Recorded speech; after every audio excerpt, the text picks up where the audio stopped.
حبايبي الحلوين عاملين ايه؟ اهلا بيكم. لو اول مره بتشوفوني انا دعاء ودي قناتي. النهارده بقى عاملين اكله خطيره، طاجن بطاطس بالسجق. اكله كده ايه، حرشه كده وتحفه، ومعاها بقى شويه رز ابيض حكايه. يا جماعه اي حد بياكل عندي الرز الابيض بيقول لي ده رز معمر مش رز ابيض. هقول لكم كل التريكات اللي تخليه يطلع معاكم بالجمال ده، ولا يعجن منكم ولا يبوظ ولا اي حاجه خالص.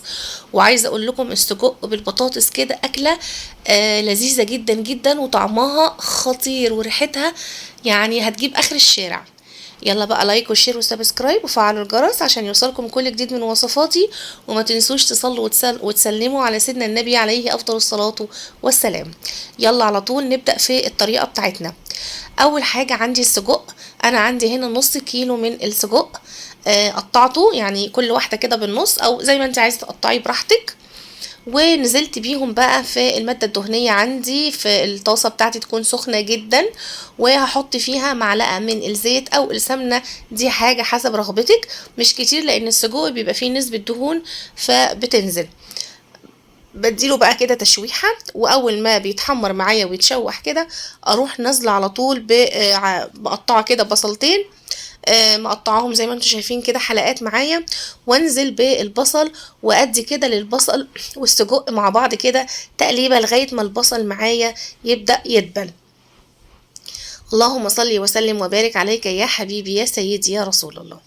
زي ما انتم شايفين كده البصل عندي دبل ولونه اتغير، فهنزل بقى بالفلفل الالوان، احمر واخضر واصفر. عندي نص فلفلايه حمراء ونص فلفلايه صفراء، وكمان قرن فلفل اخضر رومي.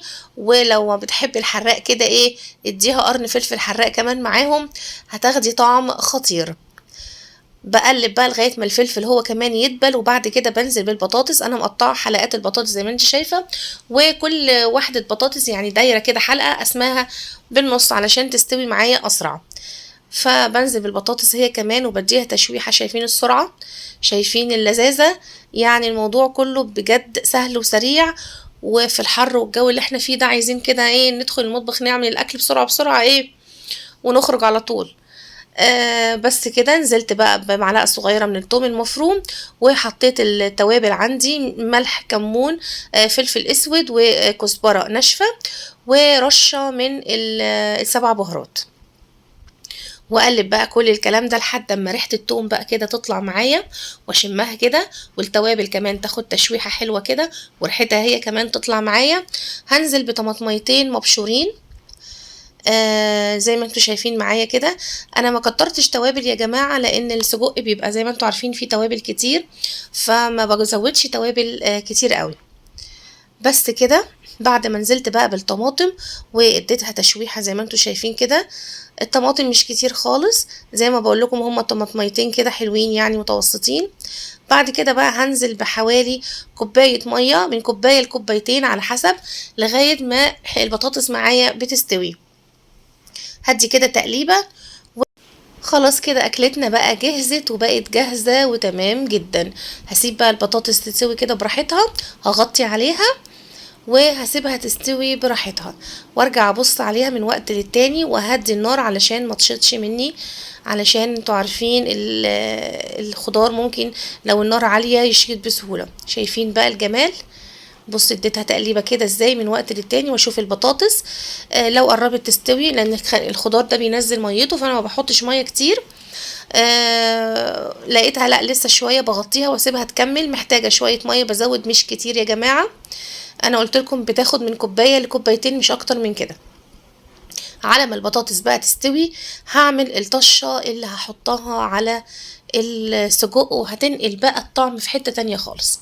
معلقه حلوه كده من السمنه البلدي، وانزل عليها بقى بمعلقه من الثوم المفروم، واقلب بقى السمنه كده مع الثوم.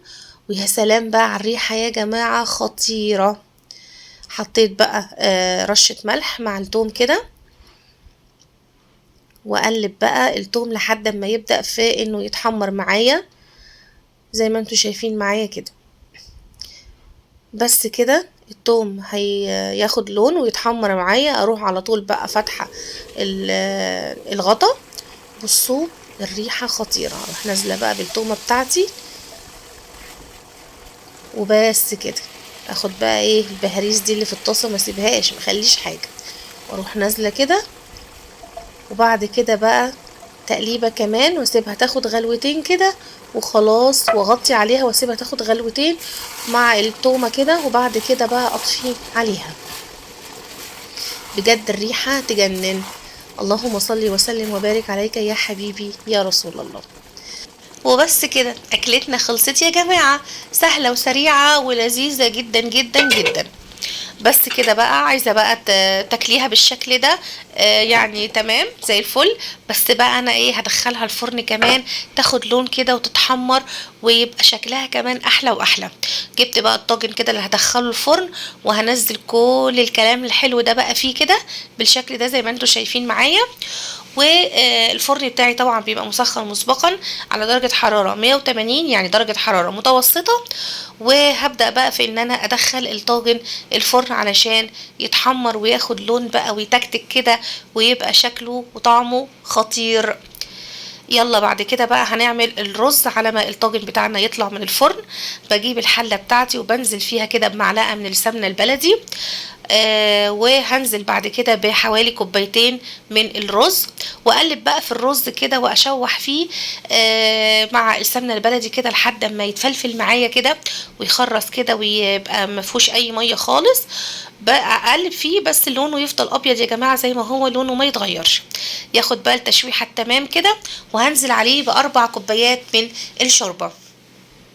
طبعا 4 كوبايات لان انا مستخدمه رز عريض الحبه، فالكوبايتين بياخدوا 4 كوبايات. لو الرز بتاعك رفيع شويه بتقللي الشوربه، يعني بتخليها 3 كوبايات. وبغطي عليه بقى واسيبه يتشرب. طبعا بكون ظابطه الملح والفلفل. وبصوا بقى في المرحله دي كده بيبدا خلاص ان هو هيتشرب معايا. هنا في المرحله دي بقى بهدي النار جدا علشان ما يشطش، واسيبه بقى يستوي كده على نار هاديه. بصوا بقى لما استوى طلع بالجمال ده، مفلفل مش معجن، طعمه وريحته حلو جدا جدا. السمنه البلدي بقى ايه ما اقولكوش ريحتها فظيعه. مع الرز بيحسسك كده انه يعني رز معمر مش رز ابيض يا جماعه.